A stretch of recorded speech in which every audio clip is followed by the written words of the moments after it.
Hello, my friends, hello, and welcome once again to stately Fawn Manor, where it's Wednesday, which means it's Epic Comic Book Wednesday.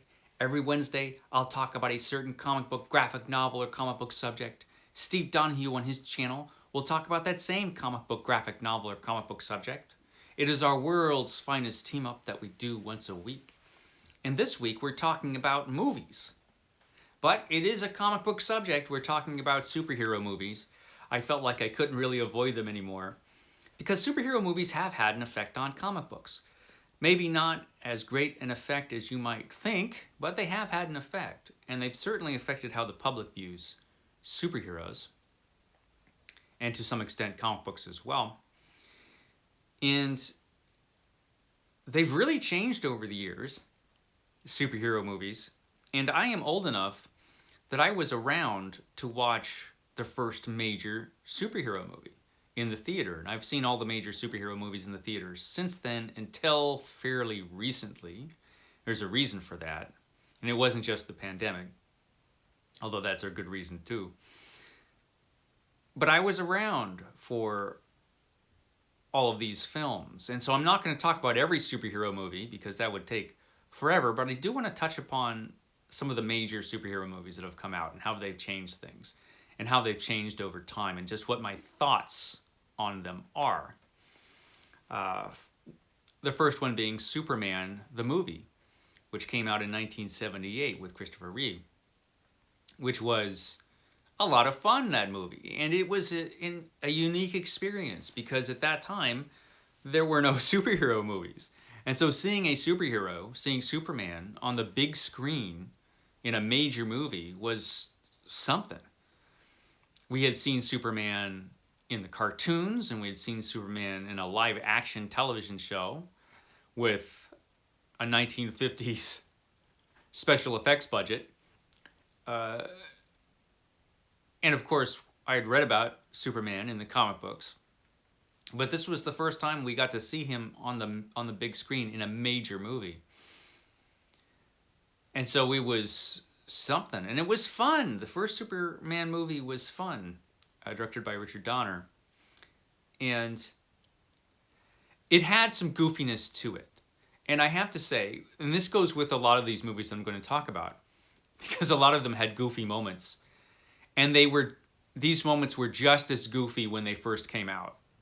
Like the goofy moments in Superman the movie, they were recognizably goofy when we saw them the first time. For the first time we saw it, we didn't care so much. We saw past that because it was so much fun to see Superman in the film. And an important thing about Superman the movie is that for most of its running time anyway, it took Superman seriously. The origin story part of that film, the first third of it, basically, was really well done. And we hadn't seen a superhero origin presented like that. That was the first time we'd seen it. We've seen it a million times since. But that's the first time we'd seen a serious superhero origin story in a movie done really well. And Superman's initial scenes as Superman in that film were pretty well done as well. It was pretty exciting stuff for us kids. I was 7 years old when I saw that movie in the theater. There were some things that were not so great about the first Superman movie. Lex Luthor, although played very well by Gene Hackman, I think making Lex Luthor's little group kind of this goofy comedy trio was not the best decision. Lex Luthor's plan at the end of the movie was completely ridiculous. And there was a scene at the end of the movie. And by the way, the movies I talk about, I'm going to give spoilers too. So, spoilers for these movies you've all seen. There was that scene where Superman, to save Lois Lane, who was killed in an earthquake, Superman spins around the earth to make it go backwards so that he can make time go backwards. So even as a little kid, I was like, that's not how time works.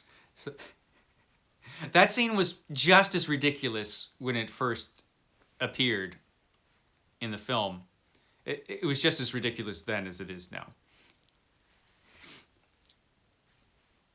So yeah, there was that, and there's stuff like that in that movie. But it was fun, and like I said, Superman was perfectly portrayed by Christopher Reeve. It was very well done, and Superman 2 came out, and that was fun as well, although it had issues, which we all forgave, I think, at the time. And then Superman 3 came out, and that was pretty much unforgivable. But that initial series of movies, that was our first superhero series of films. And it stayed our only decent superhero series for a while. It was a big deal, but there wasn't any major superhero films for a while after that. The next major one was Batman in 1989, which was huge. Batman was huge. If you weren't around in 1989, it's hard to imagine just how hyped that movie was, and how huge it was, and how every single person in the world wanted to see it, and then saw it again. It was a gigantic movie, Batman, in 1989. For a lot of the reasons that Superman was a major movie. We had never seen Batman portrayed outside of Adam West's TV portrayal of Batman, which was just pure 60s camp, which you can love as a little kid and find funny as an adult. But it certainly didn't take the character seriously. And Batman, at least in the comic books, was very often portrayed as a serious character. And I think there was a desire to see that at this point. At this point in the comic books, we had the Dark Knight Returns from Frank Miller, and which there were things about that series I didn't love, but it was a time when Batman at least was taken seriously as a character. And everybody was eager to see that kind of thing portrayed on film. And that was part of the excitement, I think. Everybody just wanted to see Batman. Again, Batman in 1989 had a lot of goofy moments, which were, like I said with Superman, recognizably goofy when we saw them in the theater. Again, forgivable.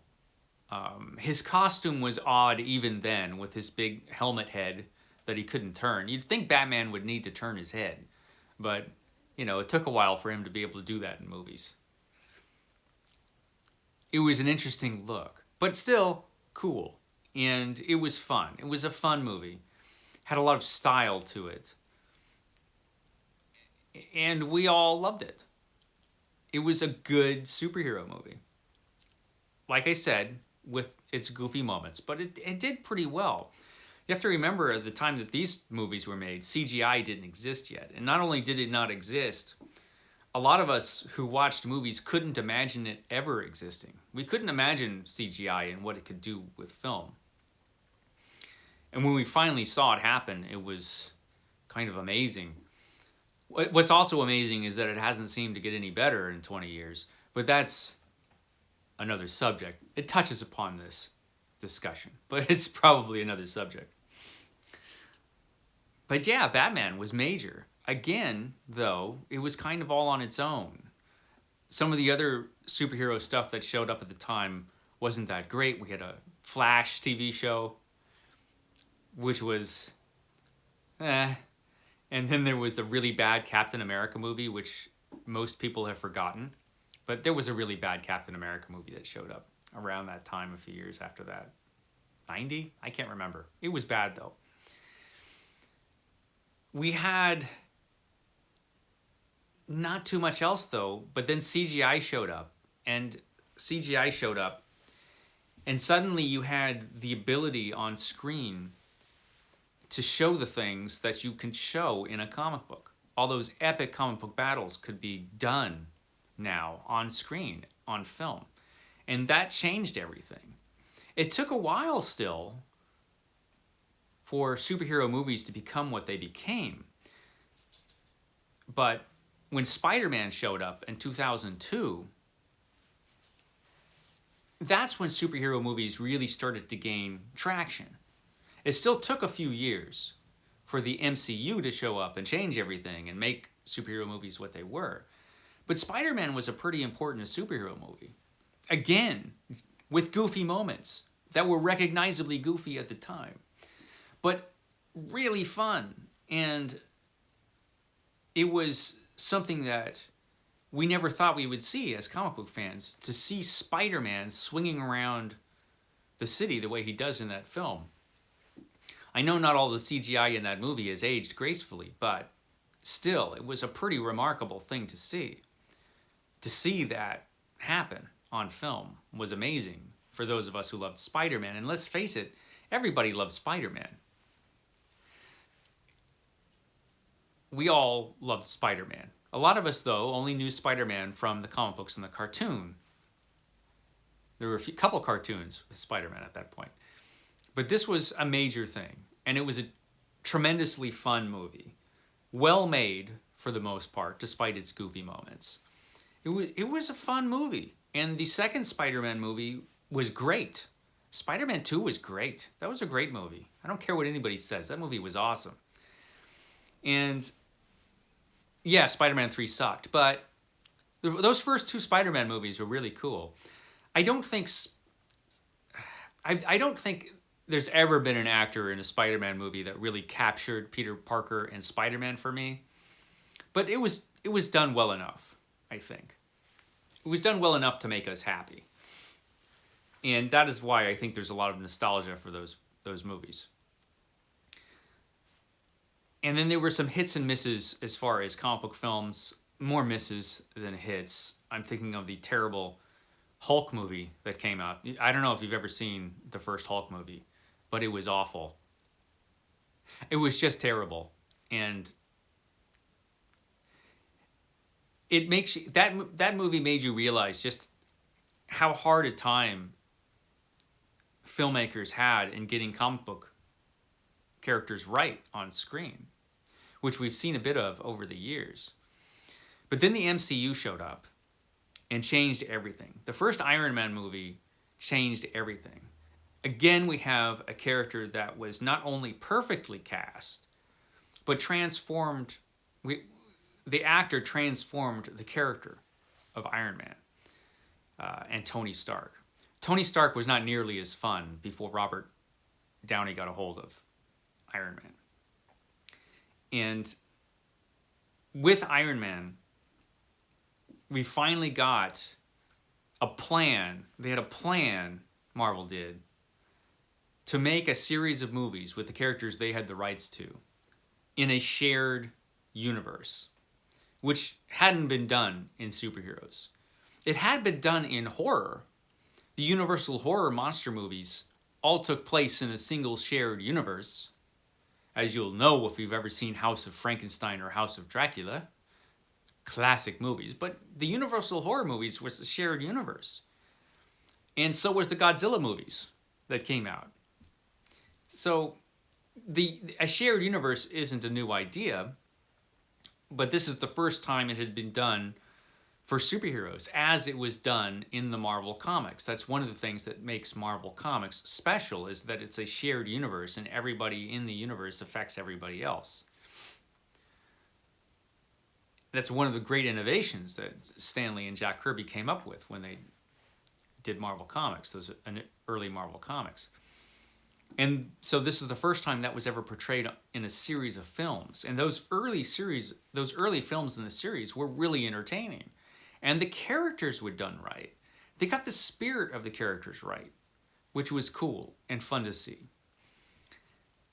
And they did affect comic books. But like I said, all of these movies didn't affect comic books as much as you might think that they would. One might think that they would affect the comic books more.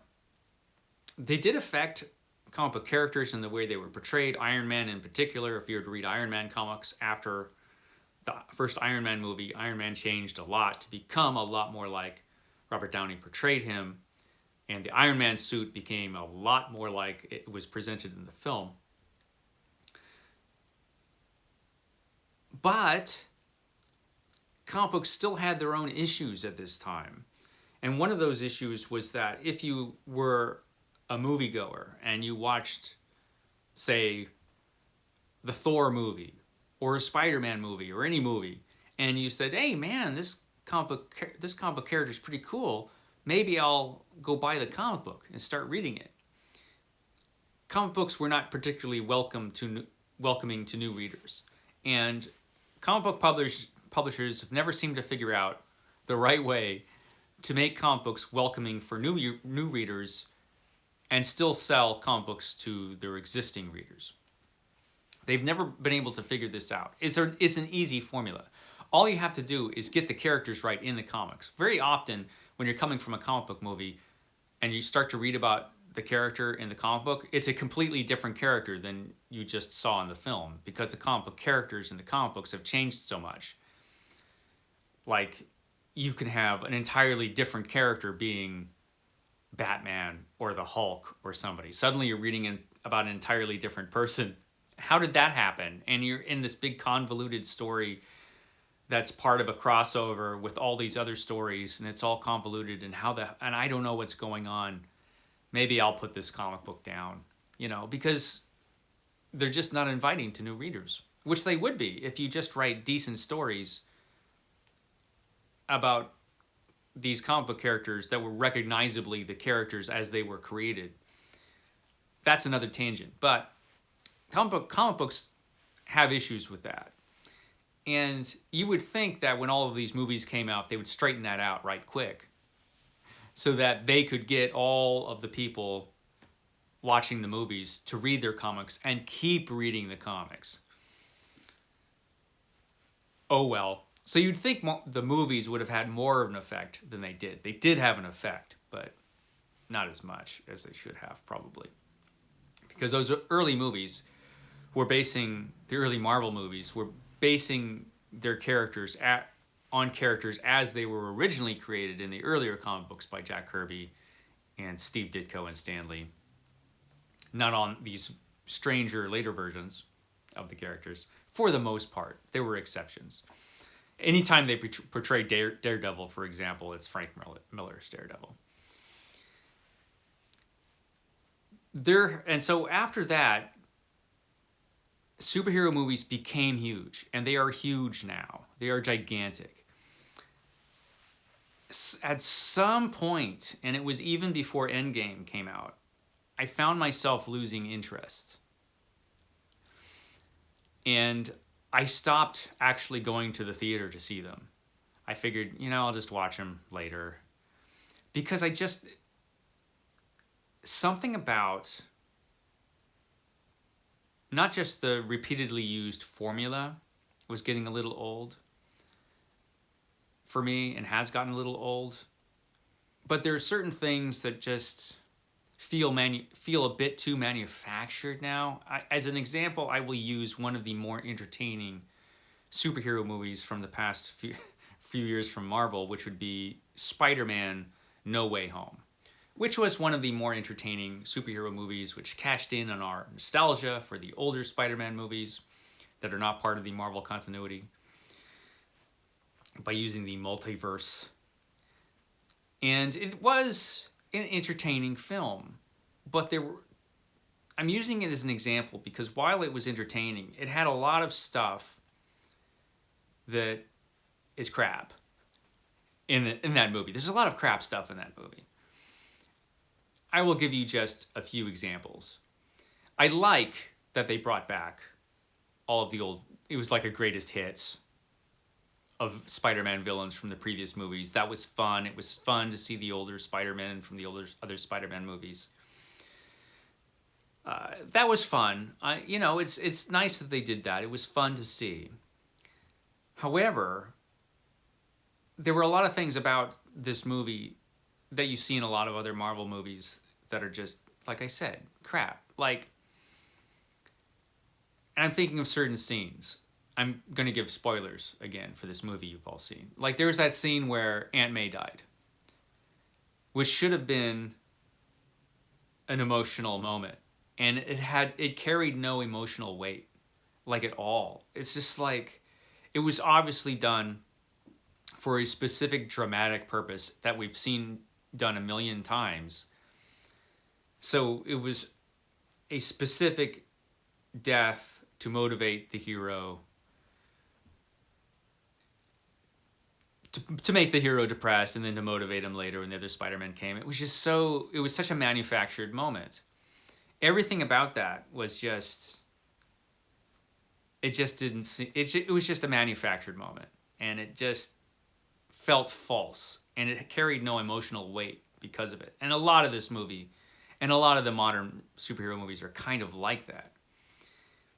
The writing was bad in a lot of these scenes. That a lot of the writing in this movie and a lot of the humor in this movie felt like it was written by a bad sitcom writer. It felt like the writers to The Big Bang Theory just moved right over to this film and made it and wrote this movie. I know people like that show, but The Big Bang Theory sucked. So, it felt like those writers came right over and wrote a bunch of scenes in this movie, like that scene where they're all the Spider-Men are hanging out before the big final battle at the Statue of Liberty, in a scene we've seen before a million times. All the writing and the dialogue in those scenes was just so it was not good, guys. It wasn't good. It was not good dialogue. And the fight itself was not particularly exciting. Some of the CGI in this movie was really, really well done. Mostly when it had nothing to do with characters. If there's nothing living in the scene, okay, the CGI often works. But a lot of the CGI in modern Marvel movies, I'm not sure what the problem is, but like people, when they're moving, don't seem to have any weight. They all seem weightless. Everybody moves like they would move in a video game. And a lot of the CGI you see in film, like I said, it hasn't gotten any better over the years, and I'm not sure why that is. In fact, I think it used to be better. I mean, Avatar was better than this, but it looks like CGI most of the time. It's recognizably fake. We get a lot of that, and there was a lot of that in that final battle. And then we had probably the worst offending scene in the whole movie. Again, done just for cheap, dramatic purposes, where old Spider-Man from the first Spider-Man movie gets stabbed in the back by the Green Goblin. The Green Goblin has this big knife that sticks out of his suit, and he stabs old Spider-Man in the back, and Spider-Man drops. And you think, oh my goodness, he just killed old Spider-Man from the first 2002 Spider-Man movie. He didn't. As he says, oh, I've been stabbed before. What? Does that make it better? Do you have some sort of superpower that you can be stabbed by a huge knife from the back and just be all right? There wasn't even any blood that I saw. He just gets up and he's like, oh, gosh, that hurt. But there was that moment when you think he dies. But they can't kill him because nobody wants him to die. So they can't even commit to that scene. It was just done for a quick, emotional moment, cheaply done, cheap and easy, right? With no consequences, because he just walks off at the end to like put a Band-Aid on his huge stab wound, I guess. I mean, there was stuff like that. The ending didn't make any sense of that movie, in that movie, where suddenly Doctor Strange's spell, originally the spell in the earlier parts of the movie that went wrong, it was supposed to be a spell just to make people forget that Peter Parker was Spider-Man.